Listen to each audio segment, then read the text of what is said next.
Hello and welcome. My name is Tim Shank. And I'm Brian McAvoy. This is Two Cyborgs and a Microphone. What are you drinking today, Tim? Well, I'm drinking coffee, but I'm drinking it out of the stylish Two Cyborgs and a Microphone mug. It also has rum in it. Me too. All right. Mine does not have rum. Mine has some raspberry syrup. No. Cheers. Cheers. Tink. Let's talk about cryptocurrency and its underlying technology, blockchain. Right now, Bitcoins are the only kind of money we can put on an implanted NFC tag, so it's kind of the currency of choice for grinders. And we've all heard of Bitcoin lately. It's been in the news.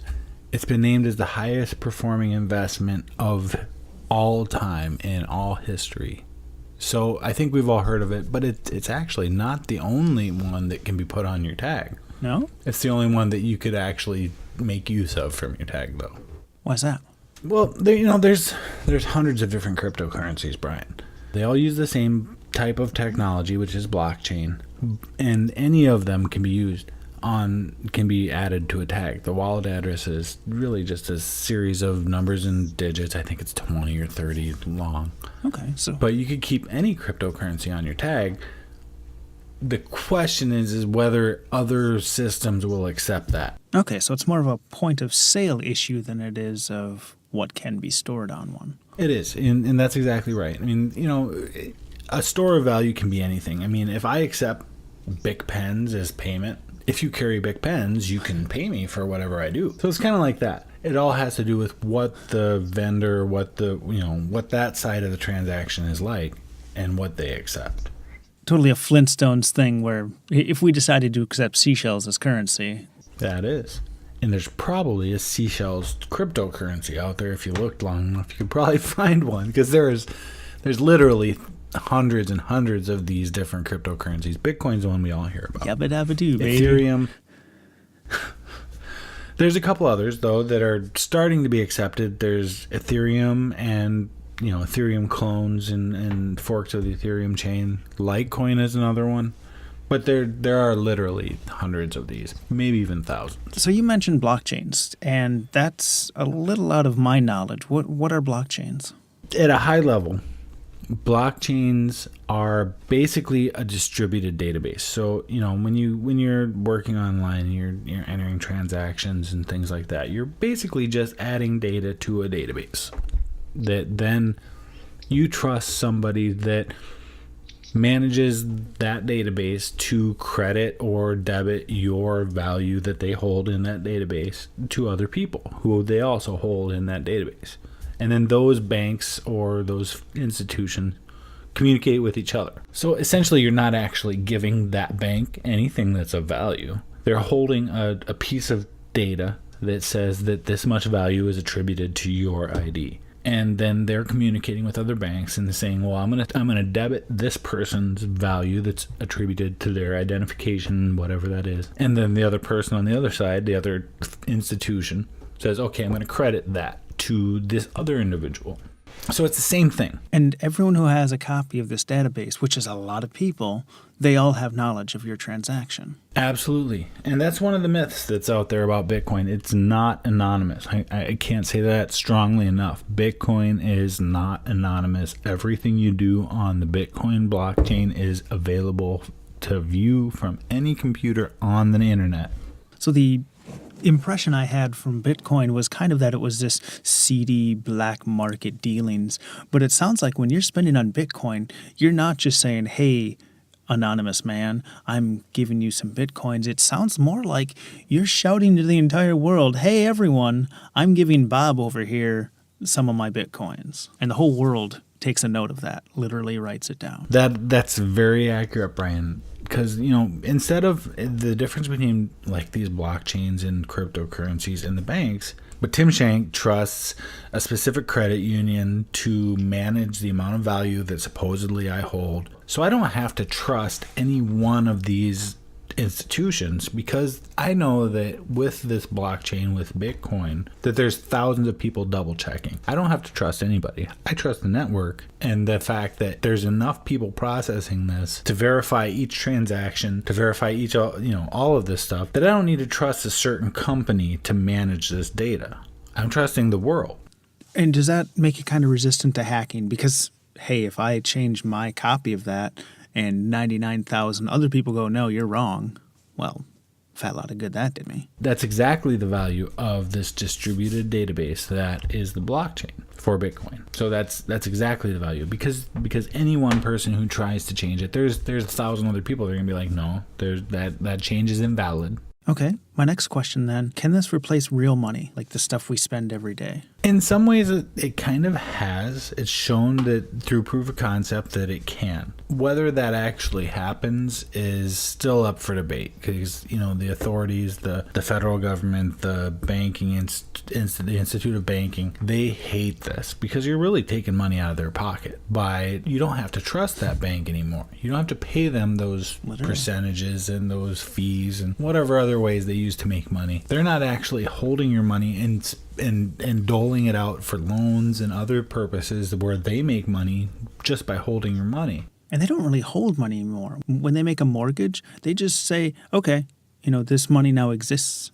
And because it's all digital anyway, they don't actually have that money. They don't have these notes squirreled away in a vault somewhere. They just say, okay, that money exists now. Isn't that true? That is true.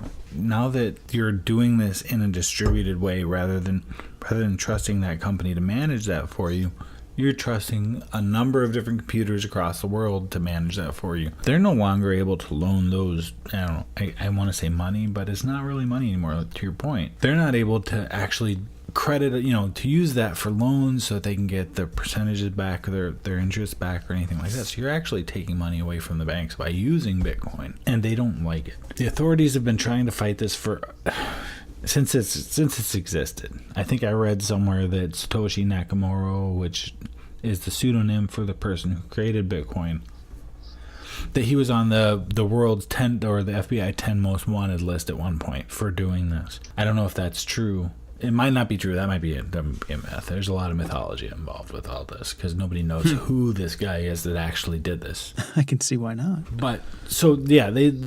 is a viable substitute for fiat currency. Whether it actually gets to actually replace money is a question, because there's some contention there, because there's people who run the entire world based on that control of money, and now this is starting to take that from them. So there are some questions. Sure. It sounds like the old way of banking is kind of at risk, which is good, because now we're saying, hey, these banks, which used to just dole out money and do with it as they saw fit and was advantageous to them, not necessarily their customers, we're saying, yeah, we're not gonna let you do that anymore.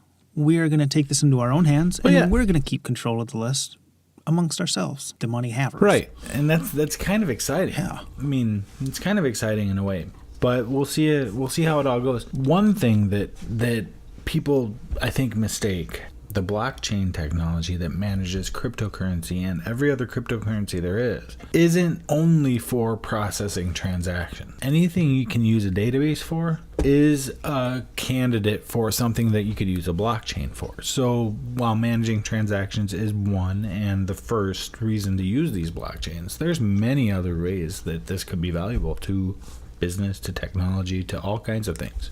Well, the first one that jumps to my mind is the universal SKUs, or stock keeping units, the barcodes you see on products. There wouldn't be any disadvantage to having that publicly known, and I think they are. So if I bought an SKU or an ISBN for a book, that's the literary equivalent, if I bought one of those and all of a sudden the rest of the world knew that Brian McAvoy's product is this number, he paid for it, it's legit, that would be kind of useful, right? Really useful. And actually, there's a company that I'm invested in that does something similar to that. The company is, I think their name is Blockpool. That's how I know them, but they're also Aurovine in Europe, is actually using a blockchain to manage digital rights for music. So a musician can put their music out there to the public, not to a company that then puts it out to the public, that manages the rights for it. So traditionally, that's what happens when I'm a musician. I have to work with a producer and a company that will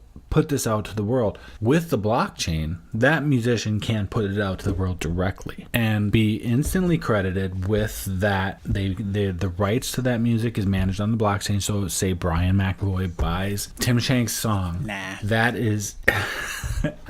That's good. You don't want to hear my music, Brian. But that is indelibly stored on a blockchain, because once you store something on a blockchain, it never ever goes away. So Brian can buy that music. Brian can be charged in the cryptocurrency of that music, and in this case it's audio coin that Auravine uses. And so Brian's rights to my music are forever recorded on the blockchain. Brian can pay Tim for that music in the audio coin currency, which is on that blockchain. Brian can share that music with other people on that same blockchain. So it just kind of brings it back to, it doesn't have to be only for a specific currency. It can be for digital rights. There's smart contracts. There's a number of different ways that distributed database that has permanent records can be used. I mean, there's a number of different ways. And this block pool company, or this Auravine company, which is actually now turning into something that's different, that's using the same technology for business to business blockchain sale. So they're using the same type of technology, the same concept, to sell that blockchain to businesses, and it's called block pool. I gotta say, I mean, I'm kind of shilling this because I like it, because, and here's why I like this company, and I'm not a salesman for it. I'm gonna make a little money if they succeed, but they're not focusing on the cryptocurrency part of this. Block pool is a cryptocurrency, and that's where I'm kind of invested. I'm actually mining it. The cryptocurrency itself is kind of secondary to using the blockchain to provide services to businesses, and I think that's important, because it's not just cryptocurrency. Bitcoin could go away. Blockchain technology will never go away. You can't put that genie back in the bottle. No, you can't put that genie back in the bottle. It's a new technology. And while we all kind of think of it as a way to process transactions and store value, it's much more than that. That's one thing that I think a lot of people miss. Well, I like this because the idea of rewarding artists personally is great. The logo for two cyborgs and a microphone. I knew of an artist who I thought was great. I thought he would do a good job, and I've been very pleased. His name is Zach Dolan. He did our logo, and rather than being that guy who said, "Yeah, I'll promote your art if you make my logo," no, I paid him a commission to make the logo, and did a wonderful job. I even tipped him. Okay. Yay, pay artists. Right now, I pay $10 a month or something for Amazon Music. My money eventually gets to the artist, but the idea of being able to have an account where money is microtransactioned out right to the artist, that's awesome. And I'm all for rewarding artists for their work. Absolutely. Well, especially in today's world where we're all sharing information all the time, we don't need a record company to be that intermediary that say, okay, these are the artists that we think you want to hear. That was a valuable service at one point, and they deserved something for that service at that time. But now you can go directly to any musician nowadays. Now, how do they manage that, on their end is difficult. So the blockchain, in this sense, is really valuable to the musician and to the consumer both, because it manages that not only the transaction of money to pay somebody for their art, but it also manages the rights you have to listen to and even share that art, and it also gives you the ability to share that with other people. And that's one very small application of the blockchain technology. Now you can apply that to anything. You can apply that to a digital service of any kind. It doesn't have to be a digital music file. It can be a contract. It can be a research paper. There's any amount. There's a number of different ways you could just swap out that artist and their music file for any service provider and their digital file. Maybe someday we'll have a restaurant where you go in and you say, okay, yeah, I'll have a number 6. Your money gets right back to the people who grew that food. Right. That'd be.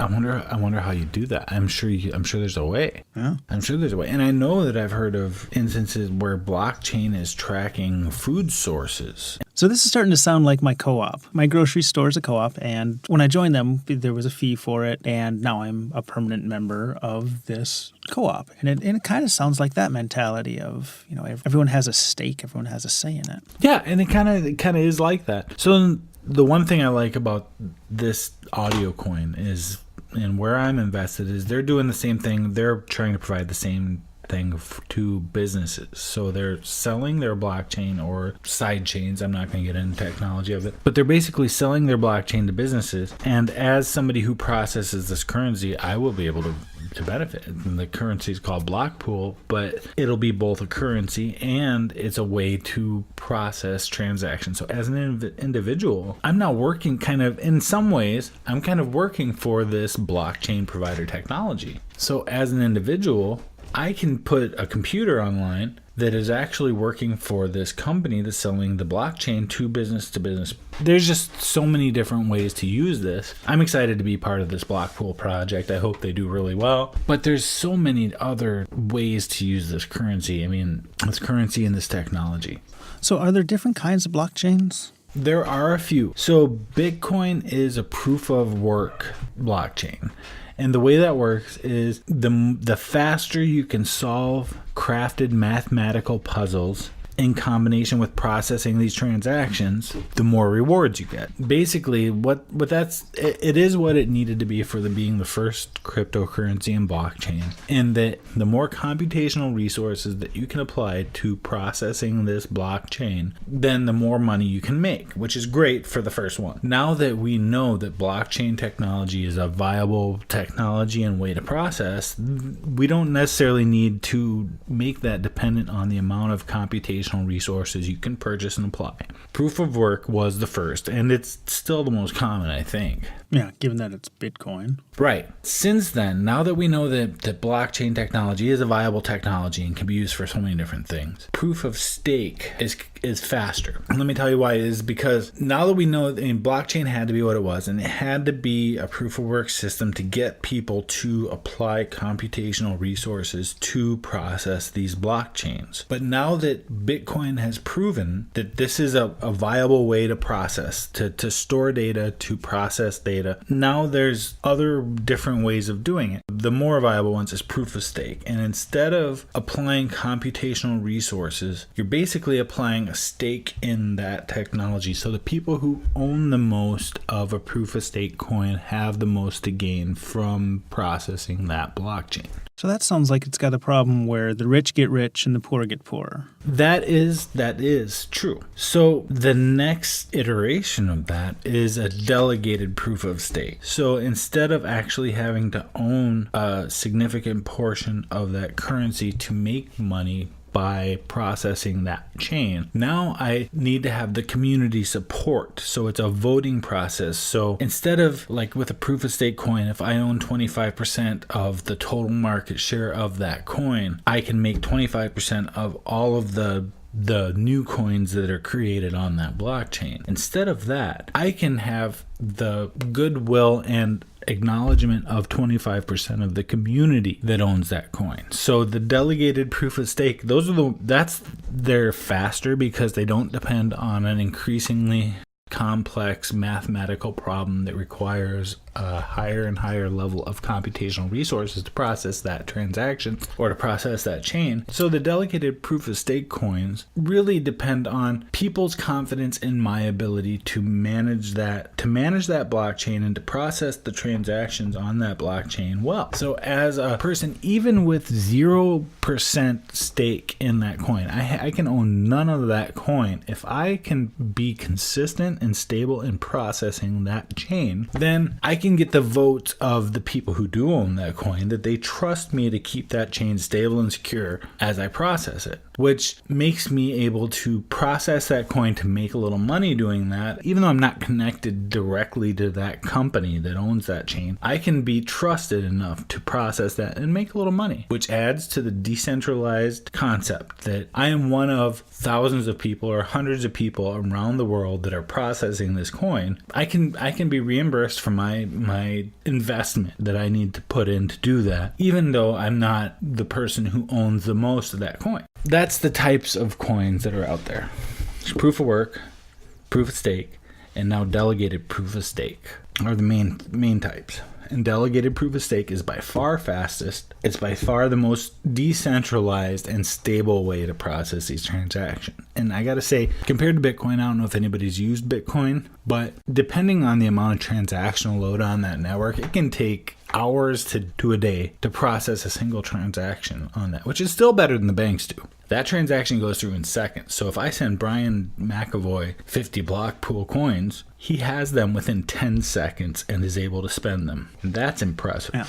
That's zippy. That's how fast it should be. So when we started this episode, to me, cryptocurrency was kind of this sketchy way to spend money online, or a way to own money without anybody really knowing about it. But cryptocurrency is really just talking about totally virtual money, and that's all. It's not good or bad. It's just money that we keep online and we keep to ourselves without the banks, right? It's not the cryptocurrency that's to blame. The technology can't be blamed for how it's used, as long as that technology is viable for whatever use. That you can't really blame the cryptocurrency for being shady. And hasn't India kind of converted to an all virtual currency economy?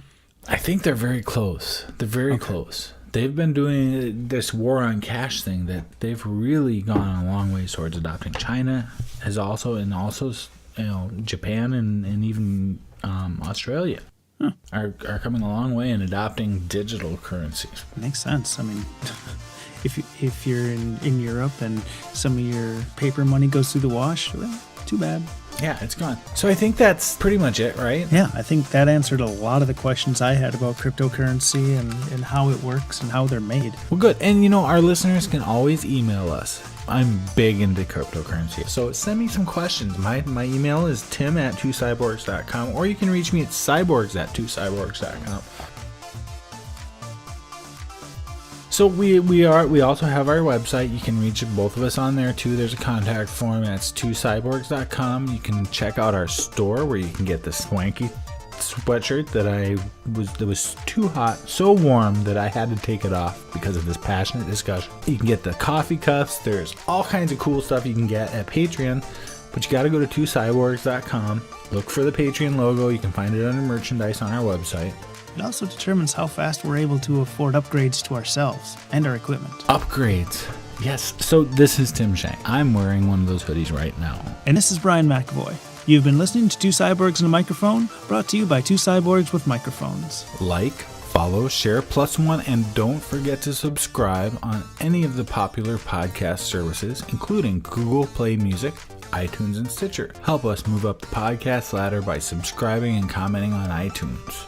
And we're also on Twitter @2cyborgs.